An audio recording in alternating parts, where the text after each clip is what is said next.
I mean, I've ridden some special bikes, but this one takes the cake from the power to the handling to the almost psychotic attention to detail. And of course, there's no getting away from the fact that this bike cost a whooping 6 million Kenyan shillings. Now, let's start with the elephant in the room, which is the 1000cc engine with a supercharger. Now, going into this, I thought this was going to have a power band, like a two-stroke dirt bike and tear off my arms from my shoulder sockets. Although not as dramatic as the two-strokes, this bike, when you go above 10,000 revolutions per minute, all hell breaks loose. If you're in first or second gear, power wheelies will be your friend, whether you like it or not. So, safely from that gear is when you can effectively go full throttle without the bike wanting to do a backflip. It doesn't help that this bike has been tuned from the 220 brake horsepower to around 250 brake horsepower, which means flat out you'll be doing 350 kilometers per hour, which doesn't have to be today. And yes, I can hear the backbenchers murmuring, but we have to be responsible on the road. But there are drag races coming later this month, so I'll stick a GoPro on it and see what speed it is able to do in a closed airstrip where there is no traffic. And mind you, when going flat out, you'll drain the 17-liter tank in 115 kilometers, which from my calculations was a surprising 7 kilometers per liter, which is supercar territory. To put that into perspective, the journey from Nairobi to Mombasa will set you back 15,000 Kenyan shillings. But hey, if you can afford a 6 million bike, that is probably pocket change to you. And for those curious, when you ride it conservatively, by which I mean not going above 4,000 revolutions per minute, according to my calculation, it did a respectable 13 kilometers per liter.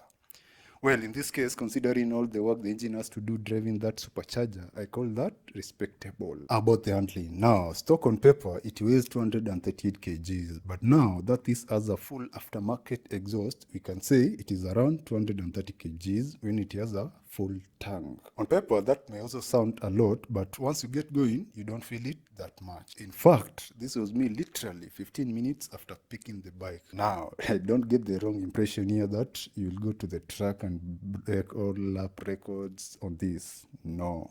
For that, you are better off with the likes of the S1000 or the Yamaha R1. So when it comes to handling, you'll feel the weight during corner entry or when you are changing direction quickly.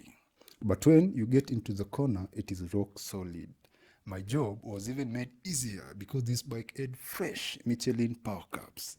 And this was the first time I ever used them. And oh my, they have grip for days. The front has the usual 120, 70, 17, and the rear has a massive 200 rear section tire straight from the factory. What about the electronics? Kawasaki have always maintained a minimalistic approach to electronics, and this bike is no different.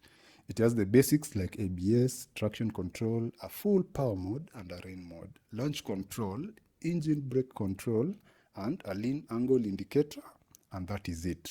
It is a minimalistic approach, and the good thing is everything works as it is supposed to. So you don't have to waste 20 minutes sitting up the bike every time you want to ride. And of course, if you go fast, you have to be also able to stop fast. And well, the brakes rise up to the occasion, which are the top of the line Brembos. And despite me braking hard on purpose to see how the ABS kicks in, I didn't feel it even once intruding. The suspension is the top of the line Kayaba, fully adjustable at the front, and this being the Kawasaki Ninja H2 Carbon Edition, the rear gets an all-in TTX fully adjustable shock, and it works great. About the aerodynamics. Now, if you don't know, Kawasaki make jet fighters, and when it comes to jet fighters, aerodynamics are a big thing. In fact, the engineers at Kawasaki spend hours and hours on the wind tunnel fine-tuning every shape you see on this bike so that you can be able to slice through air when going fast. And now to the price. This bike cost a whooping 6 million Kenyan shillings, which is about $45,000 for our international viewers. And for that mind-blowing price, you can thank KRA when you see them. So your insurance premium, if you take the 3.5% they use, will be a staggering 210,000 Kenyan shillings per year. And what about the running costs? The normal service will be 5 liters of oil, which will set you back 8,000 Kenyan shillings. An oil filter will set you back 3,000 Kenyan shillings, and labor of about 2,000. Now, this will be every 4,000 kilometers, but since this isn't a bike to be ridden daily, that 4,000 kilometers might take a year or even more to cover. So what don't I like about the bike? Like I've always said, there's nothing like the perfect bike. And the only thing I think Kawasaki would have improved is the dashboard. At night, it works great, but during the day, you'll struggle to see what speeds you are doing and what gear you are in. But on the later models, I saw they updated it to a more colorful dash, so I guess people suggested it to them. Now, in a world where everyone is turning green and making bikes and cars without a soul, it was nice seeing Kawasaki produce such a radical bike. And if you think this is radical, there's the full-on beast mode Kawasaki Ninja H2, producing a mind-boggling 300 brake horsepower, which, by the way, will land in Kenya in a few months' time, and we can't wait to see it. Lastly, I want to thank Sleek Trading, who are the owners of the bike, for allowing me to ride this masterpiece. Check them out if you want to buy any cars or super bikes. And also, a massive thanks to Alpha Racing team for making this happen. And of course, to you fans here on YouTube, on Instagram, and on Facebook.